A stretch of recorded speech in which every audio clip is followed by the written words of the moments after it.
শফিক ওভারসিজের উদ্যোগে আয়োজিত আজকের এই হজ উমরা প্রশিক্ষণের গুরুত্বপূর্ণ একটি অনুষ্ঠানের সম্মানিত সভাপতি উপস্থিত আছেন বরেণ্য উলামায়ে কেরাম। আপনারা এক একজন আলেমের মুখ থেকে এক এক ধরনের অত্যন্ত চমৎকার এবং গুরুত্বপূর্ণ কথা শুনেছেন। আসলে হজটা কি? 24 ঘন্টা যেটা ফরজ সেটা হলো ঈমান, দৈনিক 5 বেলা ফরজ যেটা হলো নামাজ, বৎসরে একবার ফরজ সেটা হলো রোজা, জীবনে একবার ফরজ যে আমলটা 24 ঘন্টাও না, দৈনিকও না, সপ্তাহেও না, মাসেও না, বৎসরেও না, জীবনে একবার যার তৌফিক আছে তার জন্য ফরজ। তাহলে আমলটা কত গুরুত্বপূর্ণ। আমার আগের উলামায়ে কেরাম যারা কথা বলেছেন যে আল্লাহ আমি নামাজ পড়বো, তুমি কবুল করো, দোয়া করি, কিন্তু এটা অনেক কষ্টের, সহজ করো। রোজা রাখবো, অনেক কষ্টের, সহজ করে, এরকম কোনো দোয়া করা হয় না। কিন্তু হজের ব্যাপারে, উমরার ব্যাপারে কেন?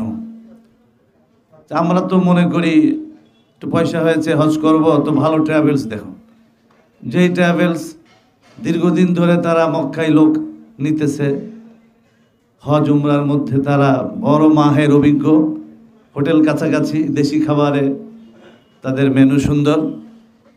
আসলে কি এই খাবার, হোটেল, নিজের একটু ভালো থাকা, একটু ভালো খাওয়া, এটাই কি হজ? হজের সর্বপ্রথম যে জিনিসটা, আজকে যাদের তৌফিক হয়েছে এখানে আমন্ত্রিত হয়ে আসার, যে কালকে যাদের সফর বা এই বৎসর যাদের সফর আছে, তাদের তো সিজদায় পড়ে থাকা উচিত।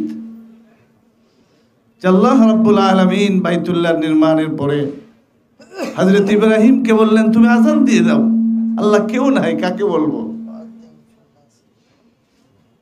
ওয়াদ্দিন ফিন্নাস, মানুষের মাঝে এলান করো, আযান দাও। আল্লাহ কেউ নাই, কাকে বলবো? ইব্রাহিম তোমার কাজ বলে দেওয়া, পৌঁছে দেওয়ার জিম্মাদারি আমি আল্লাহর। ওই জগতে যে যতবার লাব্বাইক বলেছেন, যদি কারোর জীবনে 70 বার লাব্বাইক সেই রূহের জগতে বসে বলে থাকেন, তো আল্লাহ পাক 70 বার তৌফিক দিবে। আজকে সেই পথের যাত্রী আপনি, আপনার তো 24টা ঘন্টা সিজদায় পড়ে থাকা দরকার। কিসের খানা, কিসের ঘর? মাওলানা বলেছেন বাইতুল্লাহর মুসাফির পড়ার জন্য কেন? হাফিজ হুজুরের সাথে বইয়ের লেখক মেজবা সাহেব লেখেন, আবু তাহের মেজবা সাহেব, যে একই জায়গায় আমি আগে গিয়েছি, কিন্তু হাফিজ হুজুর পাশে দাঁড়ানো, আমি তার পিছনে, আমার সামনে উনি। তো উনি কিভাবে বাইতুল্লাহর দিকে তাকিয়ে আছেন, উনি কিভাবে হাত উপরে উঠাচ্ছেন, উনি কিভাবে রওজার পাশে দাঁড়াচ্ছেন, সে এক হালাত, এক কাইফিয়ত। এটা আল্লাহর ওলিরা পাশে থাকলে, আলেমরা পাশে থাকলে এটা কেবল সম্ভব। বহু ট্রাভেলসের চেয়ারম্যান আছে, অনেক সম্পদের মালিক, অনেক অভিজ্ঞতা, অনেক বড় কাফেলা, কিন্তু নিজে আলেম না। আবার অনেকে আছেন নিজে আলেম না, কিন্তু কিছু ভাড়াটিয়া মৌলবি দিয়ে চালায়। কিন্তু আলহামদুলিল্লাহ সুম্মা আলহামদুলিল্লাহ, যাদের আহ্বানে আপনারা যাচ্ছেন, আমার জানা মতে দেশের বিজ্ঞ উলামায়ে কেরাম শফিক সাহেবের পাশে আছেন, সার্বিকভাবে দিক নির্দেশনা দিতেছেন। হযরত মৌলানা মুফতি আফা মাকরাম হুসাইন সাহেব, জাতীয় ইমাম পরিষদের সেক্রেটারি, ব্যানারেও তার নাম আছে, সার্বিক তত্ত্বাবধানে। তো এই সমস্ত আলেমদের সাথে গিয়ে, যে এখন তো আজকে প্রশিক্ষণ মাহফিলে আমাদের আলেমরা শিখাই দেন, সহজ করে দিয়েছেন, আর এটা মুখস্থ করতেও 2-4-10 মিনিট লাগে। কিন্তু আসলে ওইগুলো আমরা মুখস্থ না করে, অনুধাবন করার চেষ্টা না করে, যে হজের 5 দিন, জিলহজের 8, 9, 10, 11, 12 দিন 5টা, জায়গা 4টা, কাজ 9টা, এই তো হজ। দিন 5টা, জিলহজের 8, বলেন 8, 9, 10, 11, 12, এই 5 দিন। জায়গা 4টা, মিনা, আরাফা, মুজদালিফা, ফিরে এসে বাইতুল্লাহ। এই 4টা কাজ হলো 9টা। কাজ কয়টা? 9টা। 9 কাজের 3 কাজ ফরজ, 6 কাজ ওয়াজিব। এখন আমরা এখানে এসে 10টা বানাই। তোমার থেকে কত নিছে? তোমার থেকে নিছে 7,10,000।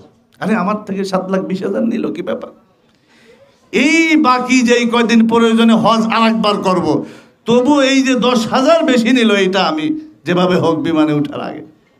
শেষ পর্যন্ত এমন ঘটনাও দেখেছি, মুয়াল্লিম সাহেবকে বিমানের সিটের ভিতরে লুকায় থাকতে হয়েছে। বাংলাদেশে নামার পরে লাল সবুজের সোনার দেশে কিভাবে নামবে আল্লাহ পাক জানে।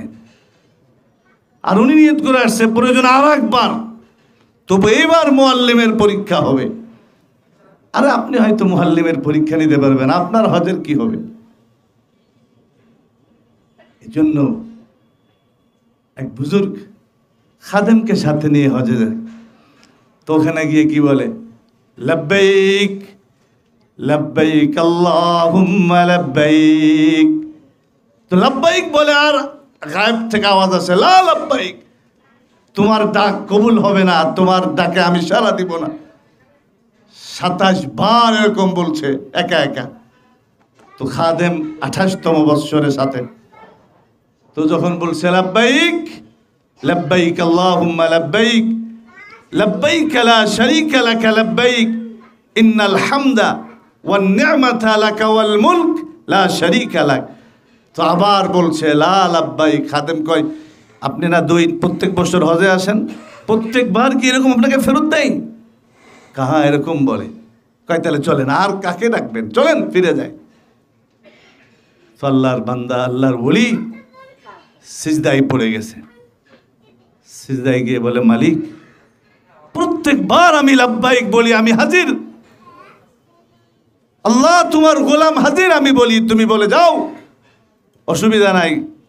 তা আজকে আমার খাদেমের সামনেও বললে, তাতেও দুঃখ নাই, তুমি ফেরত দিলে, তুমিই তো দিছো। কিন্তু সে যে আমাকে বলতেছে চলে যাও, মালিক তুমি বলো আমি কোথায় যাব? তোমার তো লক্ষ কোটি বান্দা আছে, আমার তো তুমি ছাড়া আর কোনো মালিক নাই। তোমার তো অনেক আছে, আমার তো তুমি ছাড়া আর কেউ নাই। এক ইশক, এক মোহাব্বত, এক ভালোবাসা নিয়ে যার চোখে যত বেশি পানি থাকবে, যার দিলে যত বেশি ভয় থাকবে, যার রিজিকে আছে তাই হবে। আর ট্রাভেলসের মালিক তাদেরও উচিত যে কাদেরকে আমি নিতেছি, যারা আল্লাহর ঘরের মেহমান, আল্লাহর মেহমান। অনেকে দেখেছি 3 মাস আগের থেকে বলে, আপনার আব্বা মুরব্বী মানুষ, কার সাথে যাবে? আমার সাথে দিন। কারে আপনার আব্বা তোমার মাথায় থাকবে? তো ঢাকার থেকে, লালবাগ থেকে, কামরাঙ্গীরচর থেকে মাথায় এনে এয়ারপোর্টে যাইতে যাইতে কোমরে নিয়ে যায়। এরপরে জেদ্দায় নিতে নিতে তো আর পেছনেও তালাশ করে পাওয়া যায় না। তো আমি তাদের কথা বলছি না, কিন্তু এমনও লোক আছে আল্লাহর ফজলে, যারা 40 দিন, যদিও কাজ 8 দিনের, হ্যাঁ যদিও কাজ 5 দিনের, কিন্তু কখনো 30, কখনো 40, এরকম সময় 45 দিন সময় লেগে যায়। এই জন্য আমার কথা শেষ, এক মহাব্বত, এক ভালোবাসা নিয়ে যাওয়া, যে আমি আল্লাহর জন্য যাচ্ছি, আল্লাহ পাওয়ার জন্য যাচ্ছি।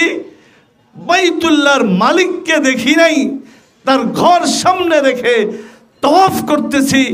এক মহাব্বত, এক ভালোবাসা, যেন আমার হজ এমন হয় যে আমার একটা হজ আমার জিন্দগির জন্য যথেষ্ট হয়ে যায়। এরকম এক দরদ, এক ব্যথা নিয়ে এখন থেকেই দোয়া করতে থাকা।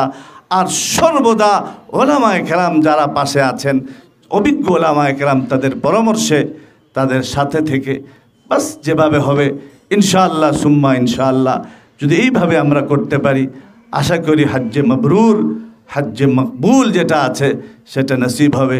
আল্লাহ রাব্বুল আলামিন আমাদের সকলকে সত্যিকার অর্থে তার খাঁটি আশেক হওয়ার তৌফিক দান করেন। শফিক ওভারসিজকে আল্লাহ কবুল করেন। প্রত্যেককে একবার নয়, বারবার, একা নয়, ফ্যামিলি সহ যাওয়ার তৌফিক দান করেন। আমিন। ওয়া আখিরু দাওয়ানা আনিল হামদুলিল্লাহি রাব্বিল আলামিন।